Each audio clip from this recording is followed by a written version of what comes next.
Hello everyone, welcome back to my channel. আমি আজকে রান্না করে দেখাবো রাঁধুনি রেডিমিক্স মুরগির মাংসের মশলা দিয়ে মুরগির মাংস।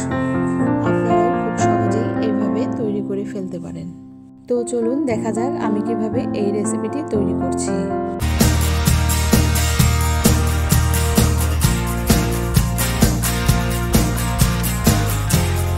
এখানে আমি প্রায় 1 কেজি পরিমাণ মুরগির মাংস নিয়েছি।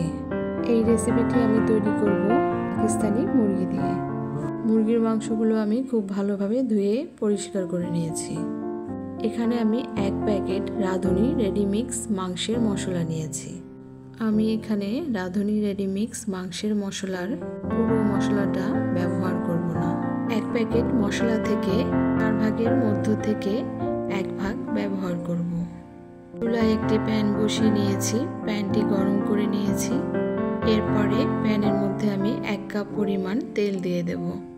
তেলটা গরম হয়ে আসলে এর মধ্যে আমি প্রায় 2 কাপ পরিমাণ পেঁয়াজ কুচি দিয়ে দেব। পেঁয়াজগুলো হালকা বাদামি কালার করে ভেজে নেব। এরপরে 1 কাপ পরিমাণ পেঁয়াজ বাটা দেব। 2 টেবিল চামচ পরিমাণ রসুন বাটা দেব। 1 চামচ পরিমাণ আদা বাটা দেব। এরপরে মশলাগুলো নেড়ে চেড়ে নেব। এখন আমি এর মধ্যে দিয়ে দেব রাঁধুনি রেডিমিক্স মুরগির মাংসের মশলা। আমি এখানে প্যাকেটের সম্পূর্ণ মশলাটা দেব না।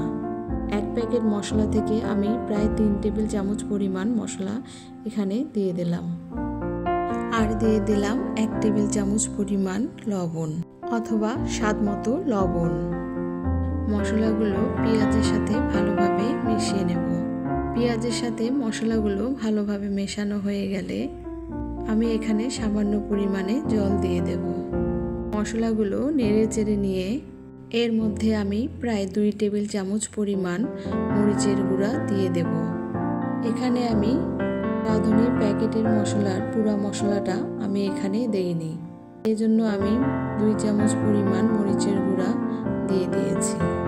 মশলাটা আমি খুব ভালোভাবে কষিয়ে নেব।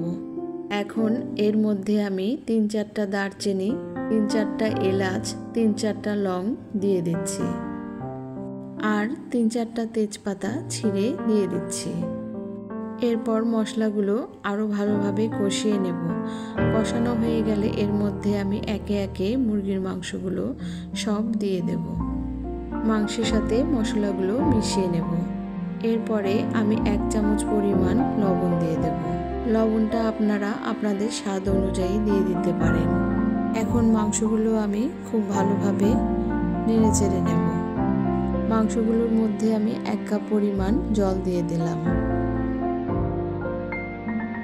মাংসগুলোকে এখন আমি 7 থেকে 8 মিনিটের মতো ঢেকে দিয়ে রান্না করব। 7 থেকে 8 মিনিট পর ফিরে এলাম।